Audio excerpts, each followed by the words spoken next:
चलिए, तो अब आगे बढ़े हम। तो उससे पहले मैं आपको एक बार बताऊं, कल मैंने आपको क्या सिखाया था, कंसेप्ट अबाउट मेटाबॉलिज्म सिखाया था। मैंने कहा था कि बॉडी के अंदर जो सेल होता है वही लिविंग सिस्टम का सबसे छोटा यूनिट है, और उसके अंदर जितने भी केमिकल्स हैं वो यूं ही नहीं पड़े हुए हैं।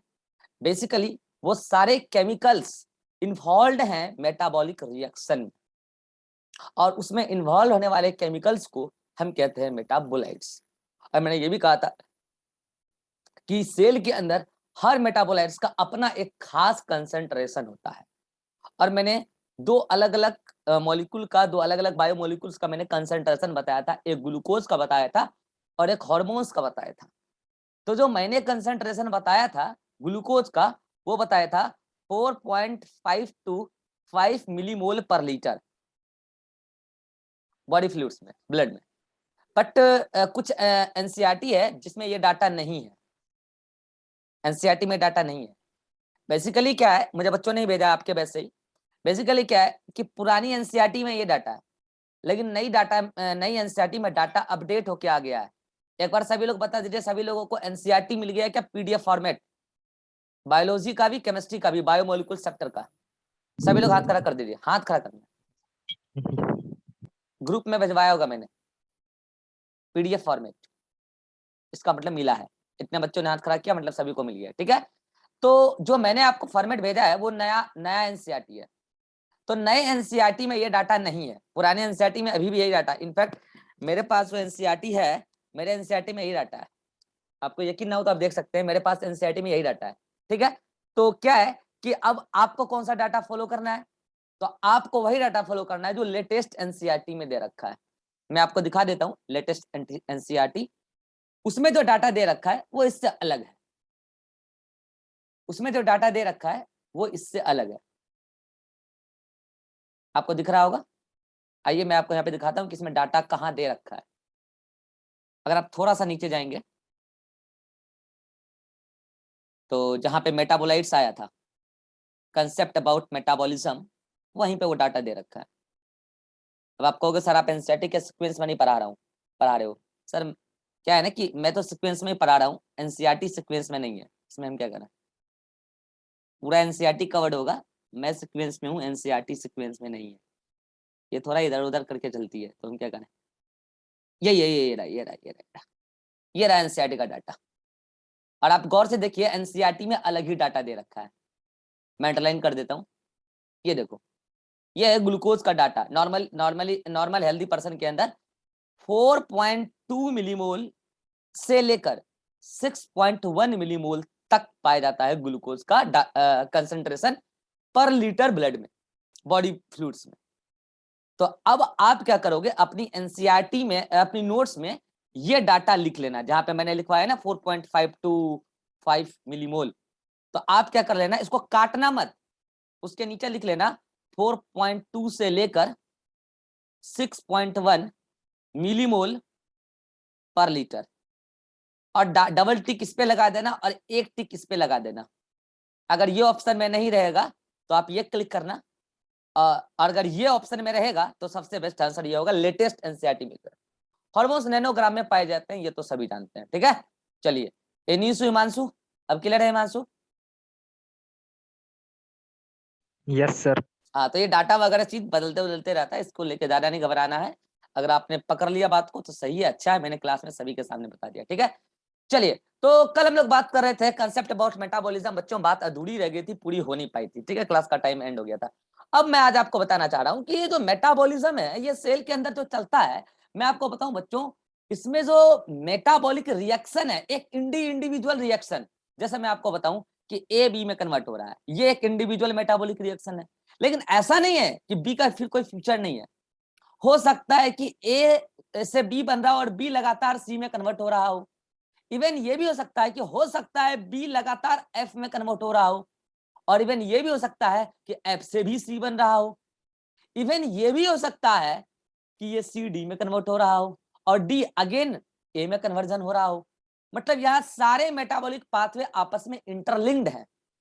तो जब साइंटिस्टों ने हर केमिकल रिएक्शन को सेपरेट सेपरेट स्टडी किया, परफॉर्म तो कराना पॉसिबल नहीं, स्टडी किया, तो पता चला कि भाई हर केमिकल रिएक्शन की जो पर्टिकुलर इंडिविजुअल रेट है वो रेट भी अलग और उसकी डायरेक्शन भी अलग, बैकवर्ड फॉरवर्ड की डायरेक्शन भी अलग, रेट भी अलग। लेकिन जब ओवरऑल इसको हम जब सोचते हैं एक साथ तो उसको हम कहते हैं मेटाबॉलिज्म। उसको क्या बोलते हैं हम? मेटाबॉलिज्म। इंडिविजुअल रिएक्शन को आप बोल सकते हैं part of metabolic reaction and overall reaction, all the chemical reaction, सुनिएगा ध्यान से, all the chemical reaction together occurring inside the living cell known as metabolism. और यही मेटाबॉलिज्म में कहीं पर कैटाबॉलिज्म चल रहा है तो कहीं पर एनाबॉलिज्म चल रहा है। फॉर एग्जांपल, चलिए मैं रिएक्शन नंबर लिख रहा हूं, reaction number 1, reaction number 2, reaction number 3 and reaction number 4। मैं जिस भी पर्टिकुलर मेटाबोलाइट्स के लिए पूछूंगा, जिससे पूछूंगा वही बताएगी।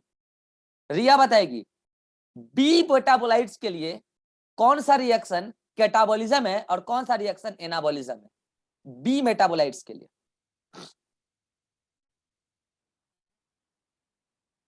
सर 5 क्या है? Catabolism, anabolism?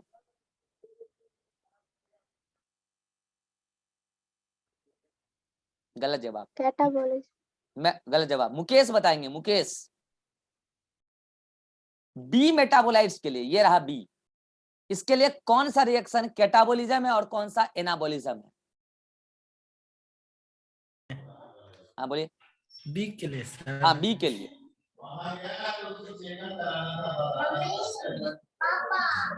मेटाबॉलिज्म। अच्छा हाँ बोलिए। ए मेटाबॉलिज्म। चलिए आप माइक बंद कीजिए। हर्षित श्रीवास्तव आप बताइए तो, बी मेटाबोलाइट्स है जो मेटाबॉलिज्म में भाग ले रहा है, उसके लिए कौन सा रिएक्शन कैटाबॉलिज्म है, कौन सा एनाबॉलिज्म?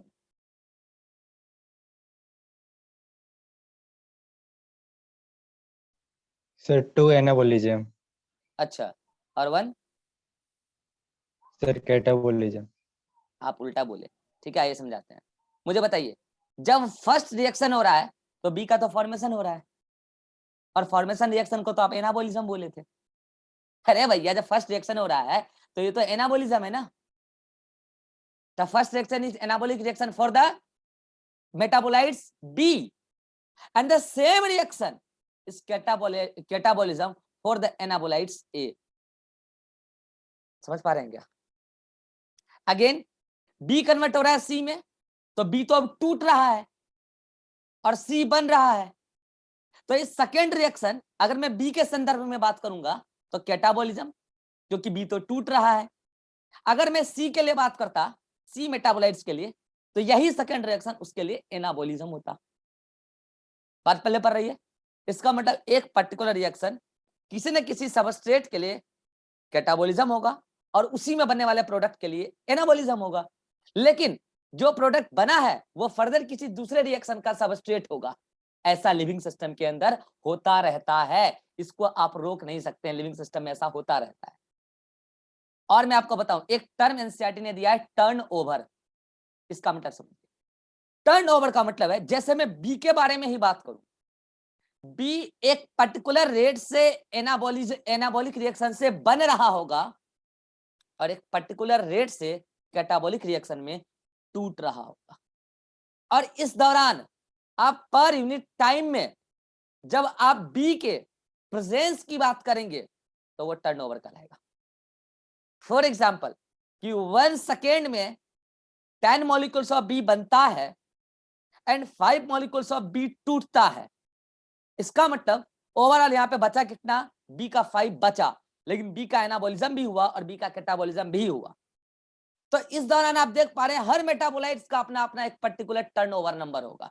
तो एनसीईआरटी में इस वर्ड को लेकर घबराना नहीं है कि टर्नओवर क्या होता है। ठीक है, अब आपको क्या करना है, इस पूरे केमिकल रिएक्शन को एट अ टाइम इमेजिन करना है। इमेजिन कीजिए, ए बी में, बी सी में, सी डी में, ए एफ में, ए में, ए डी में। आपको लग रहा होगा अरे यार ये तो नेटवर्क ऑफ रिएक्शन है। यही मेटाबॉलिज्म, यही मेटाबॉलिज्म है। बार बार सानू गुप्ता क्लास में पूछता रहता था, सर ये मेटाबॉलिज्म क्या है, सर ये मेटाबॉलिज्म, यही मेटाबॉलिज्म है।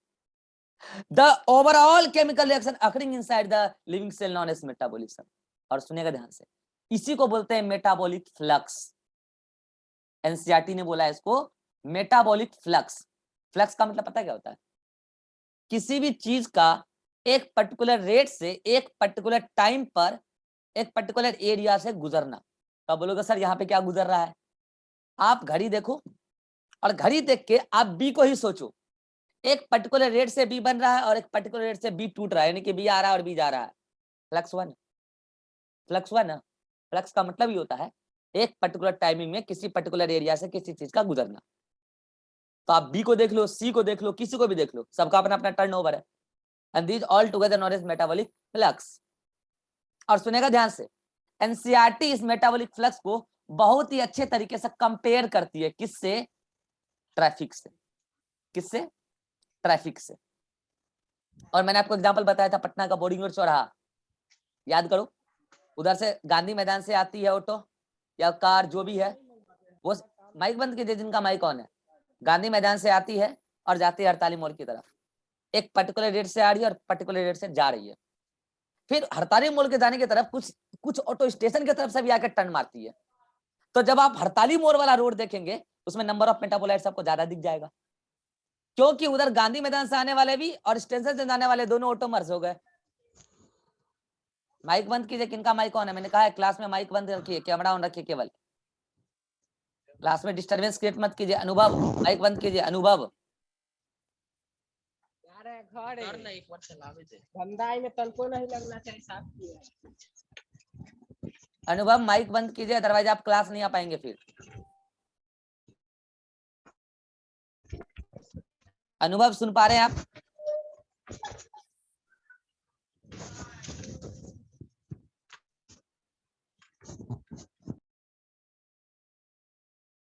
अब वो बोल ही नहीं पाएगा, चाह के भी नहीं बोल पाएगा। जो भी बच्चे इस तरह की हरकत करेंगे आपको मैं एक बार यहाँ से अनम्यूट कर दूंगा, फिर आप डाउट भी नहीं पूछ पाएंगे। बैठे रहना आप, ठीक है? ऑनलाइन क्लास है, इसका मतलब नहीं कि अपन डिसिप्लिन हो जाएंगे, ठीक है? चलिए, तो मेटाबॉलिज्म, हाँ, तो मैं इसको कंपेयर कर रहा था किससे? ट्रैफिक से। एनसीईआरटी ने कंपेयर किया, मैं क्यों करूंगा? एनसीईआरटी ने किया है। अब सुनेगा ध्यान से, मुझे को बात बताइए, अगर उधर से गांधी मैदान से आने वाला ऑटो हम आंख मान क्या ठोक दे जाके दम वर्मा सेंटर में, तो इसका कोई पर्टिकुलर रेट नहीं है। फिर तो आया और ठोक दिया, कहीं गया ही नहीं, उसका कोई डायरेक्शन ही नहीं है। उधर से स्टेशन वाला आया, वो जाकर उधर ठोक दे साइड में जीवी मॉल में, इधर वी मार्ट में जाकर ठोक दे। इसका मतलब फिर तो पर्टिकुलर तरीके से ट्रैफिक नहीं चलेगा। ये कहता है एनसीईआरटी, जिस तरीके से ट्रैफिक में हर रूट का एक पर्टिकुलर रेट डिसाइड किया गया है, हर रूट का हर पर्टिकुलर डायरेक्शन डिसाइडेड है कि किस डायरेक्शन में जाएगी, और ये इसलिए डिसाइडेड है कि मिस हैपनिंग को अवॉइड किया जाए। क्या हो? मिस हैपनिंग को अवॉइड किया जाए। ठीक उसी प्रकार से हमारे लिविंग सेल के अंदर भी मेटाबॉलिज्म में होने वाले हर इंडिविजुअल रिएक्शन का एक पर्टिकुलर रेट है और एक पर्टिकुलर डायरेक्शन। अगर ऐसा है कि ये बी सी में भी कन्वर्ट हो रहा है और अगर ये बी एफ में भी कन्वर्ट हो रहा है, तो बी का एफ में और सी में कन्वर्ट होने की रेट अलग अलग होगी। अगर सेम रेट से हो गया या फिर ज्यादा और कम रेट से हो गया, तो हो सकता है बॉडी में एफ और सी की अधिकता या डेफिशिएंसी देखने को मिल सकती है, और ये मिस हैपनिंग हो जाएगा। इसीलिए बॉडी में मिस हैपनिंग को हटाने के लिए, मिस हैपनिंग को अवॉइड करने के लिए हर मेटाबॉलिक रिएक्शन का रेट और डायरेक्शन अलग अलग, और ये बेस्टली इमेजिन किया जा सकता है किससे? एक ट्रैफिक से। तो ये बातें बची थी, ये मैंने आपको समझा दिया, और ये सारी बातें आपके नोट्स में कहाँ लिखी है मैं आपको एक बार दिखा देता हूँ। ऑनलाइन में मैं आपको बार बार इसलिए नोट्स दिखा देता हूँ ताकि आप जब रूम पे पढ़ाई करो तो आप ये समझ पाओ कि आज आपको क्या पढ़ाया गया है, ठीक है? चलिए, तो ये देखो आपका नोट्स है। जब आप आगे बढ़ोगे तो देखो हेडिंग क्या डाला है मैंने, metabolism and dynamic state of body constituent. Dynamic का मतलब होता है चलते रहना, मेटाबॉलिज्म कभी रुकता नहीं, ठीक है? तो ये देखो ध्यान से, ये मैंने यहाँ पे लिख रखा है सारी बातें। ये डायवर्सिटी से कोई भी ऑर्गन उठा लेना, कोई भी सेल उठा लेना, उसके जितने भी केमिकल्स हैं, अच्छा ये बातें तो कल हो गई थी ना, अच्छा आगे हो रही है बातें, देखो यहाँ पे इसमें जितने भी केमिकल्स हैं उनको मेटाबोलाइट्स कहते हैं। तो मेटाबोलाइट्स क्या होता है? ऑब्जेक्टिव क्वेश्चन बनता है, यहाँ से सुनना ध्यान से। The chemical which is inside the cell and participate, ई छूट गया, and participate in metabolism are called metabolites. ये सभी के मेटाबोलाइट्स केमिकल रिएक्शन में पार्टिसिपेट कर रहे होते हैं। इन सभी को आप एक साथ सोचो, यही क्या है, टर्नओवर। टर्नओवर का मतलब क्या, जहां पर बी लगातार सी में कन्वर्ट हो रहा है, सी लगातार डी में। अभी मैंने सारी बातें बी को लेकर समझाया है, लेकिन आपके नोट्स में सारी बातें सी को लेकर समझाया गया, कोई फर्क नहीं पड़ता भाई, ठीक है। इसी को आप कह सकते हो ट्रांसफॉर्मेशन, बदलाव। बी लगातार सी में कन्वर्ट हो रहा है, सी लगातार डी में कन्वर्ट हो रहा है, बॉडी के अंदर, सेल के अंदर ऐसा होता रहता है। इसी को आप बोलोगे dynamic state of body constituents, just like automobile traffic, ठीक है। जैसे ऐसा, जैसे आप देखो, मैंने क्या बोला कि जो गांधी मैदान की तरफ से आ रही है वो हड़ताली मोड़ की तरफ जाए, ये एक रूट हो गया। अच्छा एक बात बताओ, जो गांधी मैदान की तरफ से ऑटो आती है, क्या वो स्टेशन की तरफ नहीं आती है? आती है कि नहीं आती है? आती है ना, गोलंबर घूम के ऐसे टर्न मारती है कि नहीं? तो मुझे बताओ, ये जो ट्रैफिक है, ऑटोमोबाइल ट्रैफिक, ये भी लीनियर हो सकता है, सर्कुलर हो सकता है। तो हाँ, तो ऐसे ही मेटाबॉलिक रिएक्शन में लीनियर भी हो सकता है, सर्कुलर भी हो सकता है।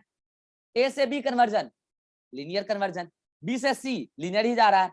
अब मान लो सी अचानक से मार लिया कन्वर्जन एक अलग मेटाबोलाइट्स डब्ल्यू, जबकि सी से आगे D E F G H भी जा रहा होगा, लेकिन बताओ ये टर्निंग है कि नहीं है, और डब्ल्यू कन्वर्ट हो रहा हो ए में, तो बताओ मेटाबॉलिक रिएक्शन भी लीनियर हो सकता है, सर्कुलर हो सकता है, इवन क्रिस क्रॉस हो सकता है। अरे देख लो ना, कई सारे फ्लाईओवर बने क्रिस क्रॉस, तो ऐसे मेटाबॉलिक रिएक्शन भी क्रिस क्रॉस हो सकता है। फॉर एग्जांपल मैं कह रहा हूं कि ए कन्वर्ट हो रहा है किसमें, बी में, बी कन्वर्ट हो रहा है सी में, एंड सो ऑन, और ये भी किसी, ए भी किसी से लगातार बन रहा है। और मैं कह रहा हूं कि इसी दौरान बी कन्वर्ट हो रहा है मान लो कि एक्स में, और बी बना था किससे, मान लो डब्ल्यू से, तो बताओ यहाँ पे क्रिस क्रॉस हो गया कि नहीं हो गया? और ऐसा कई सारा फ्लाईओवर है कि नहीं पटना? तो इसका मतलब ये, मतलब तो कहने का मतलब ये है कि ये केमिकल रिएक्शन ऐसा है ना कि आप इसको आइसोलेट नहीं कर सकते, कौन रिएक्शन कैसे हो रहा है। Majority of reaction can't perform in isolation, NCERT का लाइन है ये, यही मैं समझाना चाह रहा हूं। और हर उसमें हर रिएक्शन का एक डेफिनिट रेट और डायरेक्शन है, एक डेफिनिट डायरेक्शन एंड रेट है टू अवॉइड मिसहैपनिंग। और सुना ध्यान से, इसमें जितने भी रिएक्शन है सब में जहां एनर्जी लगती है, एनर्जी रिएक्शन है। और सुना ध्यान से, इन सभी में जो रिएक्शन कैटालाइज होता है उसमें एंजाइम चाहिए होता है। और मैंने कल भी बोला था कि एक सिंपल रिएक्शन जहां पर CO2 वाटर में डिजॉल्व होता है, एक फिजिकल प्रोसेस है, जब ये सेल के अंदर होगा तो एंजाइम चाहिए, बिना एंजाइम का नहीं होता है। Every biochemical reaction in the cell are catalysed reaction, not uncatalysed. एक केमिकल रिएक्शन कैटालाइज्ड भी हो सकता है, अनकैटालाइज्ड भी हो सकता है, मगर एक बायोकेमिकल रिएक्शन ऑलवेज कैटालाइज्ड होगा। और कैटलिस्ट कौन होता है यहाँ पे, एंजाइम होता है, जिसके बारे में पढ़ेंगे डिटेल में आगे इसी चैप्टर, ठीक है। ऐसे ही कुछ मेटाबॉलिक ट्रांसफॉर्मेशन के एग्जांपल मैंने यहाँ पे दे रखा है। जैसे अमीनो एसिड से CO2 को रिमूव करो, तो बताओ अमीनो एसिड से CO2 को जब रिमूव करते हो तो अमीन बनता है, और हो सकता है यही CO2 फिर जाके कुछ बना रहा हो, वाटर के साथ कंबाइन होकर ग्लूकोज बना रहा हो प्लांट के अंदर। मतलब कि देखो ये रिएक्शन इस पर्टिकुलर रिएक्शन के साथ कंबाइंड हो गया, हुआ कि नहीं हुआ, लिंक्ड है कि नहीं, नॉट इन आइसोलेशन, आइसोलेशन में थोड़ी हुआ। ऐसे और भी कोई एग्जांपल देख लो आप, जैसे कि removal of amine group in a nucleotide base. Nucleotide के बेस क्या होता है मैं आपको डीएनए में बताऊंगा, उसमें से अमीन ग्रुप को रिमूव करना एक रिएक्शन है। एंड देन हो सकता है कि वो अमीन ग्रुप किसी अदर मेटाबोलाइट्स में कन्वर्ट हो रहा हो। कहने का मतलब ये है कि ये सब आपस में इंटरलिंक्ड है। Hydrolysis of glycosidic bond in disaccharide, मैं आपको आगे बताऊंगा। जब डाइसैकराइड बॉन्ड टूटता है तो दो मोनोसैकराइड ऑक्टेन होते हैं। अब वो दोनों मोनोसैकराइड हो सकता है आगे फर्दर कुछ कर रहे हो या एनर्जी दे रहे हो इस बॉन्ड के टूटने से। तो ये मैं आपको बताना चाह रहा हूं कि बॉडी के अंदर जितने भी मेटाबॉलिक रिएक्शन है आपस में इंटरलिंक्ड हैं, और उसी network of reaction in living को हम क्या कहते हैं, मेटाबॉलिज्म। केमिकली ऑल, अंडरलाइन करो, chemically all reaction are linked through metabolic pathway and each reaction, each separate reaction is metabolic pathway and whole is metabolic reaction. यहां तक की बातें अब मैंने कर दिया। अगर यहां तक आप में से किसी को कोई भी डाउट है आप हाथ खड़ा करके पूछ सकते हैं। अब हम आगे बढ़ेंगे एक नए कंसेप्ट की तरफ। अगर किसी को भी कोई डाउट है, एनीवन, स्क्रीनशॉट लेना है तो आप ले सकते हैं। क्या लोगे यार इसमें स्क्रीनशॉट, सब कुछ तो नोट्स पे लिखा है। चलिए बढ़े आगे। Now our topic is how to analyse chemical composition. आज का हमारा यही टॉपिक है। इस टॉपिक पर जाने से पहले बच्चों मैं आपको एक बात रियलाइज कराता हूं। क्या है वो बात, समझिएगा ध्यान से। मैं कहता हूं कि आपके सामने एक नॉन लिविंग थिंग्स है, ठीक है, नॉन लिविंग थिंग्स, और आपके सामने एक लिविंग थिंग्स है। और सुनेगा ध्यान से, दुनिया में जितने भी लिविंग्स हैं उनको मेजरली 3 कैटेगरी में डिवाइड किया गया है, प्लांट, एनिमल और माइक्रोब्स। ठीक, माइक्रोब्स में बैक्टीरिया, फंजाई, एल्गी ये सब आ जाते हैं, वायरस ये सब, ठीक है। तो एनसीईआरटी कहती है कि जब आप इस लिविंग को और नॉन लिविंग को कंपेयर कीजिएगा पर यूनिट मास में, पर यूनिट मास आप डिसाइड कर लो, 1 ग्राम, 10 ग्राम, आधा किलो, आप डिसाइड कर लो। जब आप नॉन लिविंग को और लिविंग कंटेंट को पर यूनिट मास में आप कंपेयर करेंगे, उसके केमिकल कंपोजिशन को कंपेयर करेंगे, तो आपको ऑलमोस्ट केमिकल कंपोजिशन सेम मिलेगा, चाहे वो लिविंग प्लांट हो, चाहे वो लिविंग एनिमल हो, चाहे वो लिविंग माइक्रोब्स हो। तो आप कैसे कंपेयर करोगे? लिविंग का क्या लाओगे? प्लांट का आप चाहो तो प्लांट का कोई प्रोडक्ट ले आओ, वेजिटेबल ले आओ, वेजिटेबल प्लांट प्रोडक्ट है, गोभी ले आओ, गोभी, बैगन ले आओ, बैगन, आलू, कुछ भी प्लांट प्रोडक्ट ले आओ, ठीक। एनिमल में क्या करोगे? एनिमल पीस ले आओ, कोई भी चीज, किसी का मसल काट के ले आओ, किसी का लीवर ले आओ, लीवर, एनसीईआरटी ने लीवर लिया, लीवर, किसी भी एनिमल का, मुर्गा का ले आओ, निकाल के खाते हो ना आप, मटन का ले आओ, बकरी का ले आओ, बकरे का मटन खाते हो, लीवर। ऐसा ही अच्छा माइक्रोब्स को क्या करोगे? एक इंडिविजुअल माइक्रोब्स को पकड़ना मुश्किल नहीं, नामुमकिन है, नहीं पकड़ पाओगे इंडिविजुअल माइक्रोब्स को। तो क्या करोगे? एक काम करो, पूरे माइक्रोब्स को ग्रो करो। जहां माइक्रोब्स ग्रो होता है जिस कल्चर मीडियम में, उस पूरे को एक साथ कहते हैं माइक्रोबियल पेस्ट। क्या कहते हैं? कॉलगेट नहीं है भैया, देखिए बताते हैं होता क्या है। जब आप लैब में माइक्रोब्स को ग्रो कराते हो, बैक्टीरिया को, तो इस टाइप का एक प्लेट होता है जिसको पेट्री डिश कहते हैं, ठीक है। और इसमें एक गड्ढा होता है, इसमें सब कुछ डालते हैं जो भी चीज चाहिए बैक्टीरिया को ग्रो करने के लिए। और तब इसमें एक बैक्टीरिया तो आप छोड़ नहीं पाओगे, कुछ बैक्टीरिया इसमें छोड़ दो, उसका बैक्टीरिया ग्रो करके पूरा ये डिश भर देगा, पेट्री डिश। तो इसी को एक साथ, इसमें जितने भी बैक्टीरिया हैं सबको मिला के क्या बोलते हैं? माइक्रोबियल पेस्ट, ठीक है। तो आप क्या करो, चाहे वेजिटेबल ले आओ, लीवर पीस ले आओ, या माइक्रोबियल पेस्ट, कुछ भी लिविंग का कोई भी कंटेंट ले आओ, लेकिन उसका एक पर यूनिट मास मेजर कर लेना। और वो वेरिएबल हो सकता है अलग अलग एक्सपेरिमेंट में, 1 ग्राम, 10 ग्राम, 1 पौवा, आधा किलो, आप क्या कंपेयर करना चाह रहे हो आप डिसाइड कर लो, ठीक है। 1 ग्राम ले लो, कोई बात नहीं, लेकिन जितना वेट आप लिविंग का लोगे उतना ही वेट आप नॉन लिविंग का लेना। अब नॉन लिविंग में क्या लोगे? ऐसा चीज लो जिसमें आपको नॉन लिविंग के हर कंटेंट देखने को मिले, ऐसा नहीं कि छन छन के ले रहा है, नहीं। तो आप एक काम करो, अर्थ क्रस्ट ले आओ। अर्थ क्रस्ट का मतलब, अरे ऐसी कोई मिट्टी जहां पे मिट्टी का फॉर्मेशन हो रहा हो, चट्टान से टूट टूट के मिट्टी बन रहे हो, उसको बोलते हैं अर्थ क्रस्ट, ठीक है।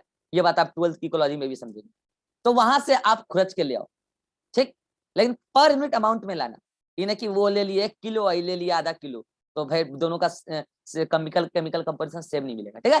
तो पर यूनिट टाइम में आप दोनों को कंपेयर करना, और जब आप कंपेयर करोगे ना, आपको जानकर ताज्जुब होगा, जिस चीज जो कंपोजिशन इस नॉन लिविंग में है, जो एलिमेंट, जो मॉलिक्यूल्स, जो कंपाउंड इस नॉन लिविंग्स में है, वो सब कुछ लिविंग्स में भी, वो सब कुछ लिविंग्स में भी। इस कहानी से हमें यह शिक्षा मिलती है, मिट्टी से बना शरीर, मिट्टी से बना शरीर है, और मिट्टी में, बोलो, मिट्टी में मिल जाएगा नहीं, मिल रहा है हर पल हर सांस के साथ। अब कैसे? तो इसका एक्सप्लेनेशन मैं सेल रेस्पिरेशन चैप्टर में दे दूंगा आपको। एक दिन तो कंप्लीटली मिलना है मिट्टी में, मिट्टी से ही बना है ये शरीर, ये सच बात है। और ये मिट्टी से कैसे बना है इसका एक्सप्लेनेशन मैं दूंगा फोटोसिंथेसिस में। और मिट्टी में ये शरीर मिल रहा है हर पल हर सांस के साथ, इसका एक्सप्लेनेशन मैं दूंगा आपको सेलुलर रेस्पिरेशन चैप्टर में। अभी तो आप इतना ही ध्यान रखो, मिट्टी से बना शरीर है, मिट्टी में मिल जाएगा नहीं, मिल रहा है हर पल हर सांस के साथ, और एक दिन कंप्लीटली मिट्टी में ही मिल जाएगा, क्योंकि मिट्टी से ही बना है ना। और इस बात का जीता जागता सबूत है कि जब आप नॉन लिविंग और लिविंग के पर्टिकुलर मास को कंपेयर करोगे तो आपको दोनों के अंदर केमिकल कंपोजिशन में सिमिलैरिटी देखने को मिलेगा। और अब आपके मन में आ रहा होगा सर ये सब कुछ सुनने में बड़ा इंटरेस्टिंग लग रहा है, अब तो लग रहा है साइंटिस्ट बन जाएंगे, अब तो लग रहा है डॉक्टर फॉक्टर बाद में, अब साइंटिस्ट बनेंगे, गोल चेंज, अब साइंटिस्ट बनेंगे। यानी सब कैसे करते हैं, थोड़ा आइडिया दीजिए। चलिए आइए अब आपको हम आइडिया देते हैं कि एक लिविंग सेल का आप केमिकल कंपोजिशन कैसे करेंगे। How to analyse chemical composition. आप जैसे लिविंग सेल का करेंगे उसी प्रकार से आप नॉन लिविंग का भी कर सकते हैं, बस आपका एक्सपेरिमेंटल अपरेटस चेंज हो जाएगा, क्योंकि यहाँ आप अर्थ क्रस्ट ले रहे हैं और यहाँ पे आप लिविंग पार्ट ले रहे हैं, वेजिटेबल, लीवर वगैरह या माइक्रोबियल पेस्ट वगैरह। ठीक है, तो देखिए अब हम पूरा केमिकल कंपोजिशन आपको पता लगाने के लिए सिखाते हैं, जो एनसीईआरटी ने पूरा एक पेज में सिखाया है। ये 7 मिनट में हो नहीं पाएगा, इस मीटिंग का 7 मिनट बचा है, तो एक काम करते हैं, इस मीटिंग को हम करते हैं समाप्त और अगले मीटिंग में आपसे मिलते हैं और अगले मीटिंग में आपको हम डिटेल में समझाते हैं how to analyse chemical composition of any particular mass. अगर यहां तक किसी को कोई दिक्कत है तो आप डाउट पूछ सकते हैं, हाथ खड़ा कीजिए, मैं आपका डाउट ले लूंगा। एनीवन?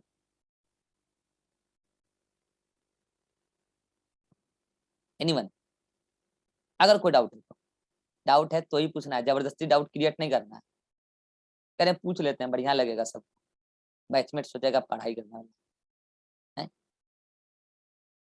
इसमें मैथ वाले कौन कौन है, हाथ खड़ा कीजिए तो एक बार। मैथ वाले,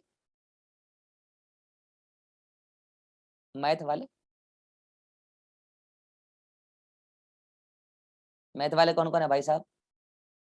कोई नहीं है? हर्षित श्रीवास्तव तो लग रहा है कि बायो के नहीं है। हर्षित बायो के है सर। चेहरा तो दिखा नहीं लग रहा। अच्छा बायो का है, नहीं ठीक ठीक बायो का ही है। अभी तो था एक लड़का मैथ का, अनुभव, अनुभव सो रहे हैं या जाग रहे हैं, नेटवर्क इशू है? चलिए कोई नहीं, आइए अगले मीटिंग में मिलते हैं, जस्ट क्रिएट करेंगे अगला मीटिंग जस्ट 1 मिनट बाद। ठीक है, 1 मिनट बाद आप उसी लिंक से ज्वाइन कर लेंगे। ठीक है, फिर हम बात करते हैं how to analyse chemical composition. आइए।